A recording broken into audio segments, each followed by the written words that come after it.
بسم اللہ والصلاة والسلام علی رسول اللہ اما بعد۔ یہ صفحہ نمبر ہے 162، آیت نمبر ہے 77۔ اعوذ باللہ من الشیطان الرجیم، بسم اللہ الرحمن الرحیم۔ الم تر الی الذین قیل لهم کفوا ایدیکم واقیموا الصلاۃ وآتوا الزکاۃ فلما کتب علیہم القتال تولوا اذا فریق منہم یخشون الناس کخشیۃ اللہ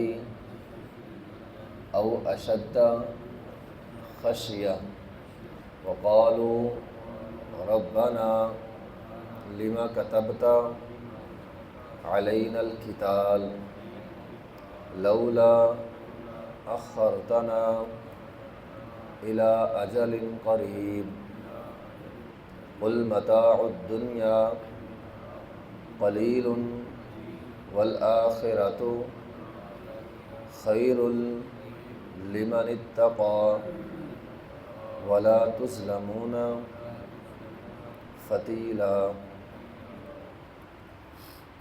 الم ترى، کیا آپ نے نہیں دیکھا، الی الذین، ان لوگوں کی طرف، قیل لہم، جن سے کہا گیا، کفوا ایدیکم، اپنے ہاتھوں کو روک لو، جہاد نہ کرو، واقیموا الصلاۃ، نماز قائم کرو، وآتوا الزکاۃ، زکوٰۃ ادا کرو۔ فلما، پس جب، کتبہ، فرض کر دیا گیا، علیہم القتال، ان پر قتال، اذا فریق منہم، تو ایک گروہ ان میں سے، یخشون الناس، وہ لوگوں سے ڈرتے تھے، وخشیۃ اللہ، جس طرح اللہ سے ڈرا جاتا ہے، او اشد خشیہ، یا اس سے بھی زیادہ لوگوں سے ڈرتے تھے۔ وقالوا، اور انہوں نے کہا، ربنا، اے رب ہمارے، لم کتبت علینا القتال، ہم پر جہاد کیوں فرض کر دیا، لولا اخرتنا، کیوں نہیں ہمیں مہلت دی گئی، الی اجل قریب، قریب مدت تک۔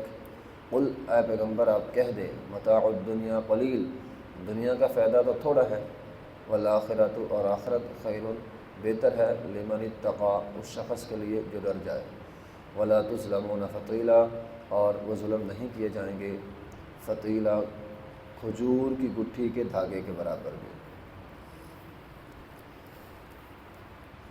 یہاں بات ہو رہی ہے مکہ والوں کی۔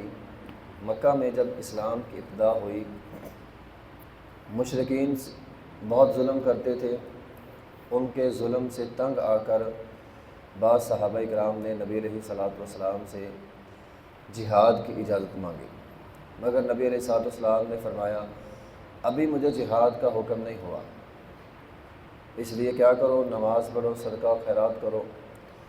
پھر جب مسلمان مدینہ میں گئے، جہاد کا حکم ہو گیا، تو وہ لوگ جن کا جو اجازت مانگتے تھے، اب وہ ڈرتے ہیں، جہاد نہیں کرتے، پیچھے پیچھے منافقین ان کے ساتھ ہیں، تو وہ لوگ پھر ہچکچانے لگے اور کہنے لگے، اللہ تو نے ہم پر جہاد کیوں فرض کر دیا، ابھی تو ہم نے جینا تھا۔ تو یہ وہ بات یہاں پہ ہو رہی ہے۔ حدیث میں ہے، سنن نسائی کے اندر حدیث موجود ہے، عبد الرحمن بن عوف رضی اللہ تعالیٰ عنہ ان لوگوں میں شامل تھے جنہوں نے اجازت مانگی تھی۔ آ کر کہنے لگے، اللہ کے رسول، ہم تو سردار قسم کے لوگ تھے، بڑی عزت تھی اسلام سے پہلے ہماری، اب جب سے مسلمان ہوئے ہیں، ظلم زیادتیاں، وہ جینے کا مزہ نہیں رہا۔ پہلے بڑی ٹھاٹ باٹ تھی، اب وہ ٹھاٹ باٹ ساری ختم ہو گئی، تو اس سے بہتر ہے ہم جہاد کریں اور شہید ہو جائیں۔ یہ جو روز روز کا ظلم ہے نا، یہ نہیں سہا جاتا ہم سے۔ نبی علیہ الصلوۃ والسلام نے اجازت نہیں دی، پھر مدینہ میں گئے اور وہاں جا کر اجازت ملی۔ اب یہاں مسئلہ یہ ہے کہ مکہ میں جہاد کی اجازت کیوں نہیں تھی؟ اس کی ایک وجہ تو یہ تھی کہ اسلام کا آغاز چونکہ مکہ میں ہوا تھا، مکہ میں دشمن کا غلبہ بہت زیادہ تھا، مسلمانوں کی تعداد بہت قلیل تھی، اور جہاد کے لیے ضروری ہے قوت کا ہونا، طاقت کا ہونا۔ جنگ ٹریننگ ہو، طاقت ہو، انسان کے پاس ساری چیزیں ہوں، تو یہ ایک اہم بنیادی مسئلہ ہے قوت کا ہونا بھی، اور مسلمانوں کے پاس وہ قوت نہیں تھی، نہ انفرادی تھی، نہ اسلحہ تھا، کچھ بھی نہیں تھا۔ اس وجہ سے جہاد سے روک دیا گیا۔ نمبر 2 تھا عرب کا منظرنامہ۔ اس دور میں عرب کی معاشی زندگی اور لوگوں کی جو تہذیب تھی، لوگوں کی جو سیاست تھی، وہ ساری کی ساری بت پرستی پر قائم ہو چکی تھی۔ اسلام نے چونکہ آغاز ہی بت پرستی کے خلاف کیا تھا آواز اٹھا کے، اب یہ سارے لوگ اسلام کے خلاف دشمن بن گئے۔ اب یہ تو بہانہ چاہتے تھے کہ مسلمان ہمارے خلاف مزاحمت کریں اور ہمیں عذر مل جائے، بہانہ مل جائے ان مسلمانوں کو کچلنے کا، اخلاقاً جواز بن جائے گا ہمارا مسلمانوں کو کچلنے کا۔ تو اس لیے اسلام نے کہا نہیں، تم نے برداشت کرنا ہے۔ اچھا، برداشت کرنے کا فائدہ کیا ہوا؟ فائدہ یہ ہوا کہ اگر وقتی طور پر مسلمان مزاحمت کرتے تو سارے شاید مٹ جاتے، تھوڑے سے تھے، کافر بہت زیادہ تھے۔ اب جن کو بت پرستی سے مسئلہ تھا، جن کے کاروبار چلتے تھے بت پرستی پر، وہ تو سارے اسلام کے دشمن بن گئے تھے۔ اب اسلام مٹ جانا تھا۔ اسلام اللہ تعالیٰ نے حکم دیا بھی نہیں برداشت کرنا۔ برداشت کا فائدہ کیا ہوا؟ تبلیغ جاری رہی۔ دوسرا برداشت کا فائدہ کیا ہوا؟ مسلمانوں کے اندر اطاعت آ گئی، اللہ کے رسول کا حکم مانا۔ تیسرا فائدہ یہ ہوا کہ وہ جو غیر جانبدار لوگ تھے، بہت سارے لوگ غیر جانبدار بھی تھے، ان کی ہمدردیاں مسلمانوں کو ملنا شروع ہو گئی۔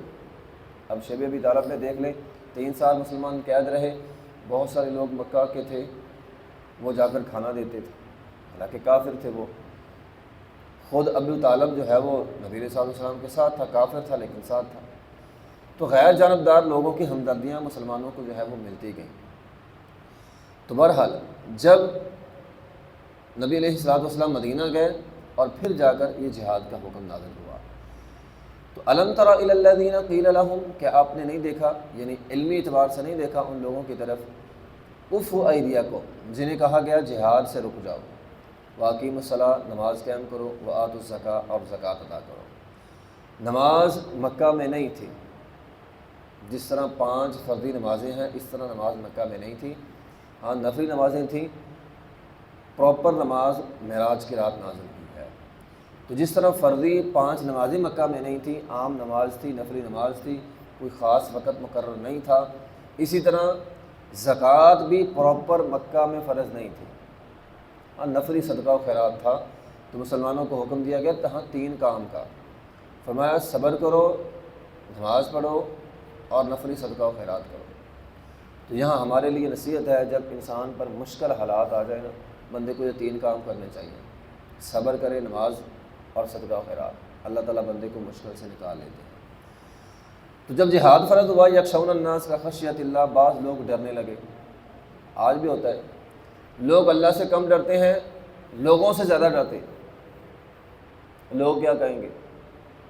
یہاں اللہ تعالیٰ نے یخشون الناس کخشیۃ اللہ او اشد خشیہ، اللہ سے بھی زیادہ لوگوں سے ڈرتے ہیں۔ آج کے زمانے میں بہت سارے لوگ ہیں جو اللہ کی بجائے لوگوں سے زیادہ ڈرتے ہیں۔ قالوا ربنا لما كتبت علينا الكتاب، اے اللہ جہاد کیوں فرض ہو گیا؟ اب مدینہ میں جہاد فرض ہو گیا ہے، اب کہتے ہیں کیوں فرض ہو گیا؟ لولا اخرتنا الى اجل قریب، تھوڑی سی مہلت مل جاتی۔ تو جب مکہ میں مصیبتیں تھیں، اب وہ مصیبتیں ختم ہو گئیں، مدینہ میں خوشحال زندگی تھی۔ جب زندگی خوشحال ہو جائے تو بندے کو جینے کی تمنا بڑھ جاتی ہے، اب ہم تھوڑی سی مدت اور جی لیں۔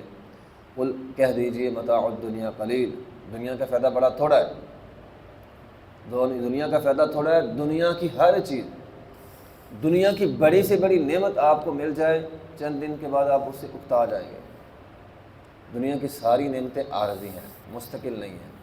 والآخرۃ خیر لمن اتقی، آخرت بہتر ہے، باقی رہنے والی ہے، لیکن آخرت اس کے لیے ہوگی جو اللہ سے ڈرنے والا ہے۔ ولا تظلمون فتیلا، آخرت کے دن انسان پر ذرہ برابر بھی ظلم نہیں ہوگا۔ آخری دعوانا الحمدللہ رب العالمین۔